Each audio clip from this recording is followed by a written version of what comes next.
Hello everyone, welcome to the Adkup Show. Today we will dive into one interesting topic which is about one interesting country, and that country is India. India is the fifth largest economy and is said to soon surpass Japan and Germany to become the world's third largest economy after the US and China. But there is still something missing. India is not able to grow like how other major industrial powerhouses grew when they were industrializing. But before moving ahead, I would like to make one thing clear that India has a better future than EU. So I strongly recommend people in comment section to consider that before they say any bad thing or show their blind hatred towards India. Anyways, in this video, I will give you 10 reasons about why India, despite having the hustle, the talent, the potential to dominate the world stage, is unable to grow and become an industrial powerhouse. By the way, these aren't just problems, they are puzzles. And I'm not just trying to put light on this mess, but also trying to figure out how to fix it. So without wasting time, let's get started. Alright, first up, that is land and labor. These are the backbone of any economy, but in India, they are more like a rickety old scooter trying to haul the truckload of bricks. Now, let's start with land. Imagine you are a big company wanting to build a factory. You have got the cash, the blueprint, but then the land acquisition hit you like a brick wall. Why is that? Well, because India's land titles are a big mess. Over 60% of infrastructure projects get delayed due to this, according to 2023 World Bank report. It's not just about land acquisition, but it can be extended to delays in obtaining environmental and forest clearances and insufficient infrastructure support. India has got uncleared ownership of land, and sometimes 3 people claim the same plot. This leads to legal disputes that drags on for years and compensation demands that skyrocket because everyone smells a payday. Take the Mumbai-Ahmedabad bullet train as an example. It was announced in 2017, but it's still crawling along in 2025, partly because farmers and landowners keep stalling it in court. The Land Acquisition Act of 2013, which is very recent, tried to fix this by ensuring fair payouts, but it's made things slower with all the red tape. This shows that Indian administration is not effective in implementing the policies. Indian government becomes ineffective here because it's scared of losing election if it goes too hard with these policies. Now, if you look at Indonesia's Jakarta-Bandung high-speed railway, also known as woes, then we will find out that this project was started in 2016-17 and was finished and opened for public in September 2023. Now, Indonesia too is a developing nation just like India, but it managed to implement the policy. Then there is labor. India's labor laws are like that overprotective parent who won't let you grow up. Until 2020, if you had over 100 employees, firing anyone was a nightmare. Think about months of paperwork and government approvals. This made manufacturers reluctant to invest and establish factories in India. However, the new labor codes consolidate things, but as of 2025, not all states in India have rolled them out. Now, this leads to non-uniformity and confusion in policy, which is not seen as an encouragement to manufacturers. The ILO, that is International Labour Organization, says only 10% of India's 500 million workforce is informal jobs. That means only 15 million workers are in formal jobs. Businesses, especially manufacturing, don't want to scale up because they can't hire or fire according to their business requirements. This is extreme form of socialist policy which was popular in the 20th century, but now the world has changed. Now compare that to Vietnam, where labor flexibility has turned it into a manufacturing beast, and surprisingly, Vietnam officially claims itself to be a one-party communist state which follows communist laws. India is still stuck with small factories instead of mega hubs. India has a massive potential to develop and expand its working class, but the government and administration is reluctant because of the backlash and long-standing status quo which masses are used to. Now the question is, how do we fix all this?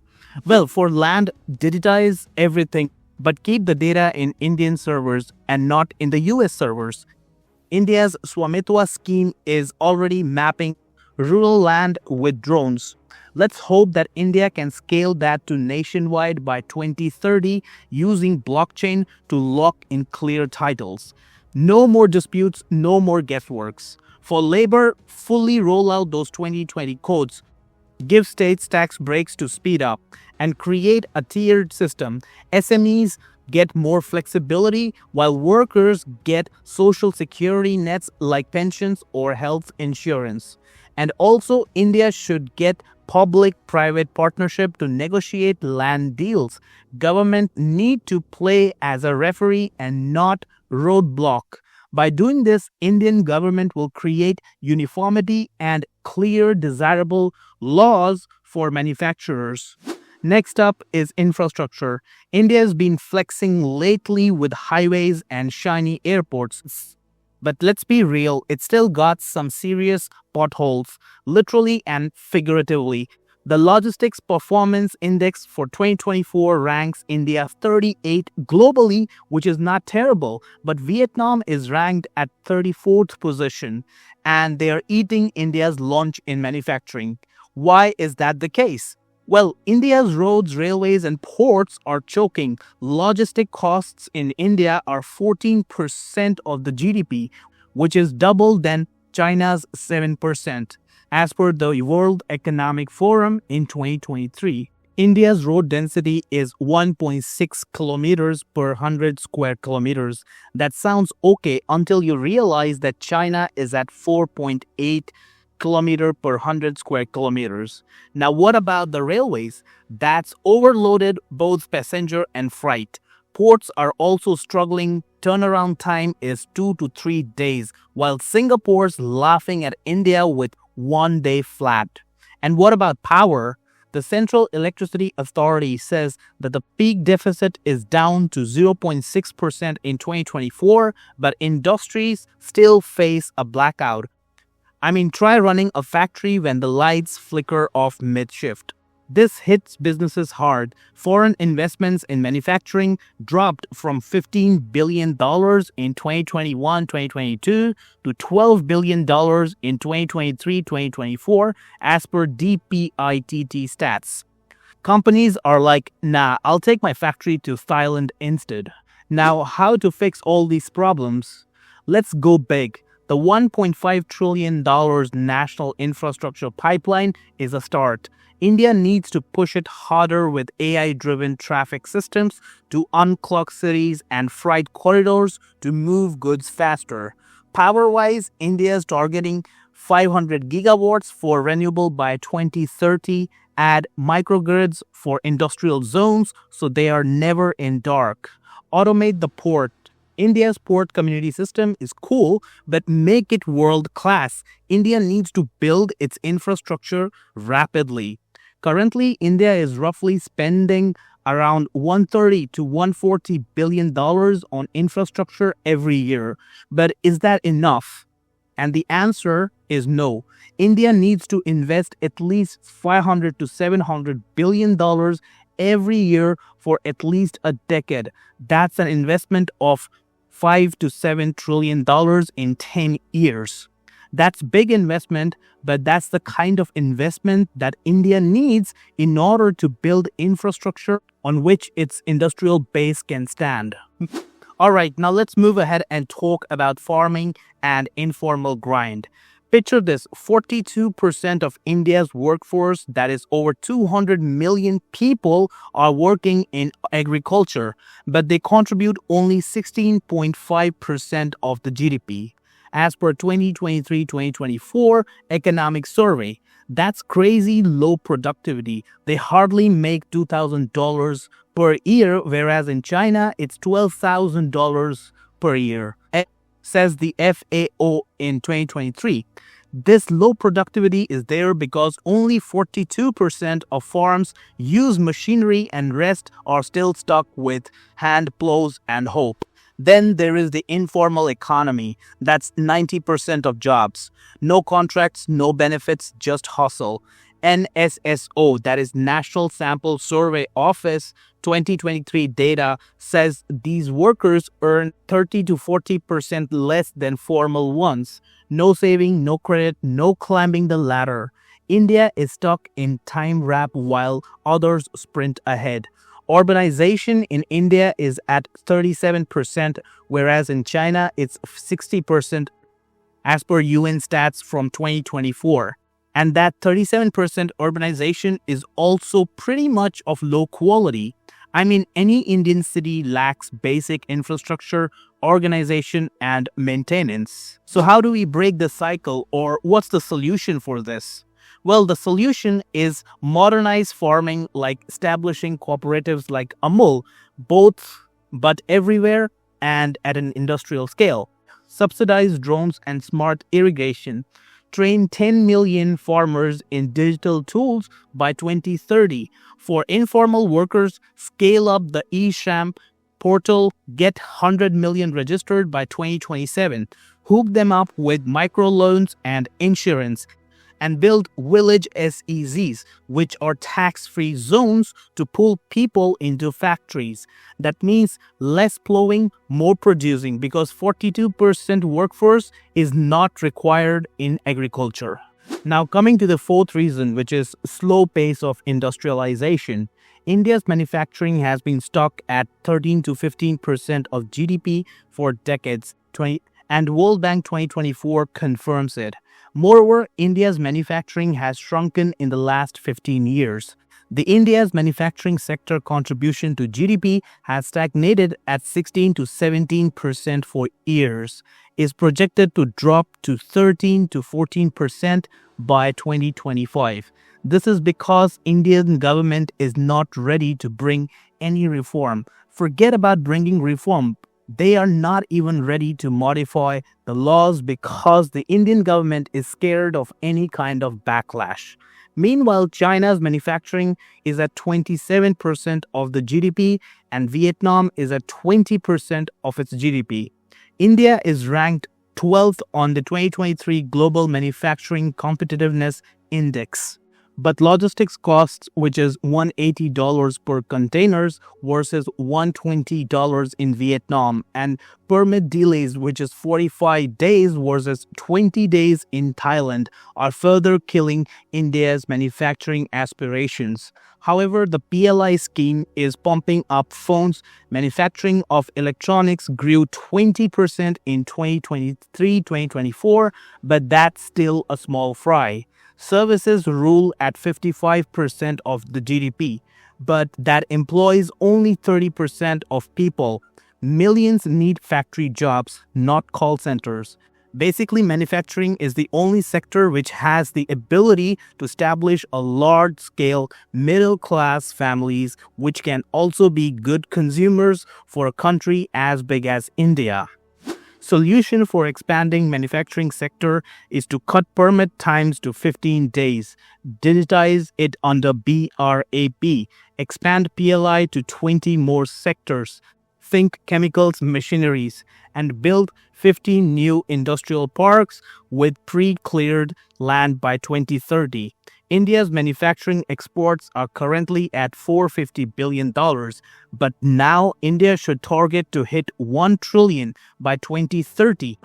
With trade deals and lower tariffs, India has got the hustle. It needs to build a bit of muscles. Our next point is insufficient investment in education and skill development. India has got brains, but is India using them right? According to ASER, that is Annual Status of Education Report 2023 says 50% of fifth graders can't read second grade stuff. higher ed's at 28% enrollment according to UNESCO 2024, but only 47% of grads are job ready as per VBox 2024. India lacked big in vocational training.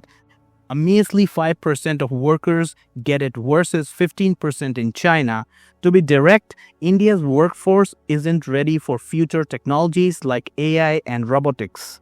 The solution to this is revamped curriculum, coding and automation in schools by 2027 with AI learning platforms. Triple skill India to 30 million trainees by 2030. Partner with big dogs like Tata and Reliance, but government should force these big corporations to train workers at an industrial scale which directly benefits India and not just cultivate some random coolie coders. Also through tax credit at EdTech, get them to train 100 million learners online cheap and fast. Moving ahead with our next point, which is probably the most important point, that is bureaucratic hurdles and slow policy implementation. India is an enforcement deficit country and bureaucracy is India's favorite pastime. It's corrupt and slow. They have got no achievements to show in the last 2 to 4 decades, whereas China developed and polished its bureaucracy, which brought big gains. India ranks 63rd on Ease of Doing Business Index 2023.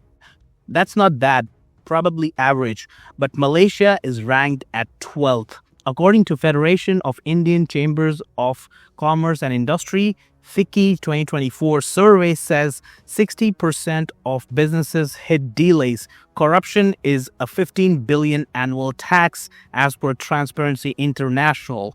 Policy flip-flops like GST tweaks and FDI U-turn scares investors off. FDI dipped 5% in 2023-2024 as per RBI report.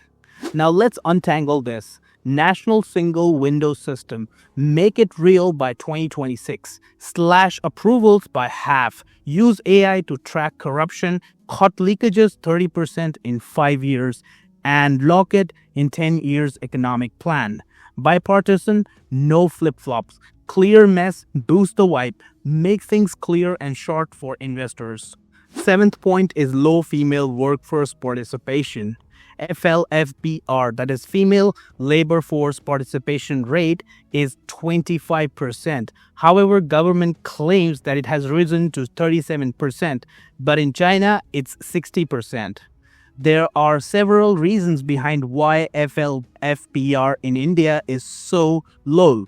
Like cultural stuff, unsafe streets. Example, there were 400,000 crimes reported against women in 2023 according to NCRB. And no child care, keep women out. IMF says this costs India 2.5% of GDP yearly. Solution for this problem isn't complicated. Government needs to do AI surveillance in public spaces. Target to cut crimes 50% by 2030. Mandate crutches and flex hours for big firms. Give them tax breaks to sweeten it. Train 20 million women in digital and agro skills by 2030. Next hurdle is financial sector constraint and credit access issues. NPAs, that is non-performing assets, are down to 3% in 2024, but credit growth is at 12%, not at 20%, which is required. SMEs are 30% of GDP, which pays 12 to 15% of interest on their borrowings. Solution is to pump $20 billion into bank by 2027.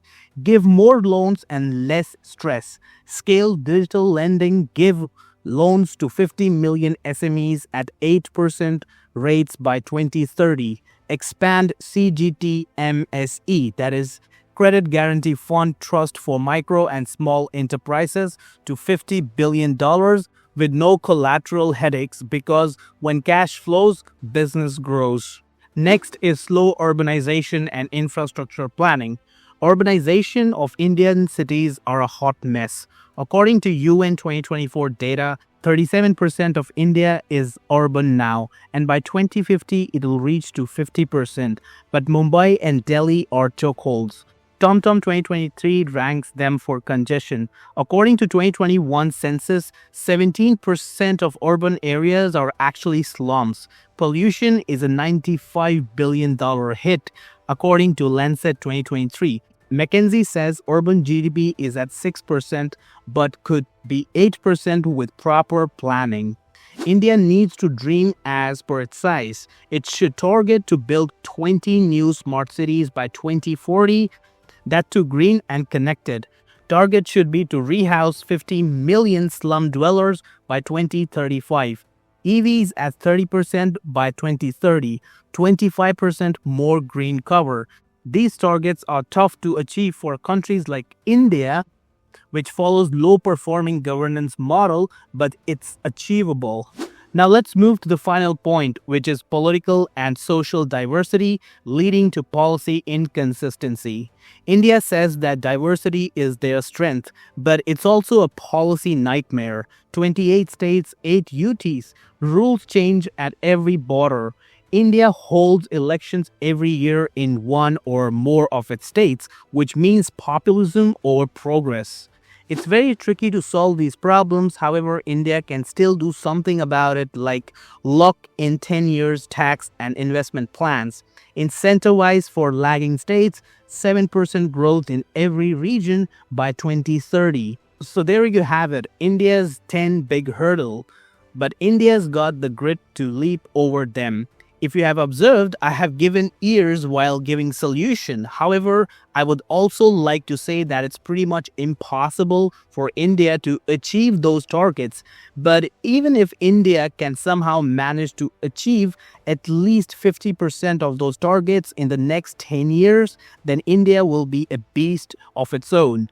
India is a low-performing democratic model, unlike China, which is a high-performing autocracy.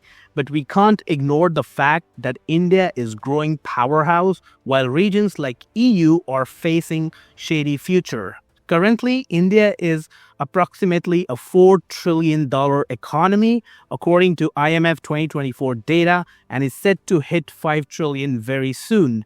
Tech reforms and inclusivity, that's the recipe. So what do you think? Can India pull it off? Drop your thoughts below, smash that like button and subscribe for more such deep dives. Catch you next time. Peace out.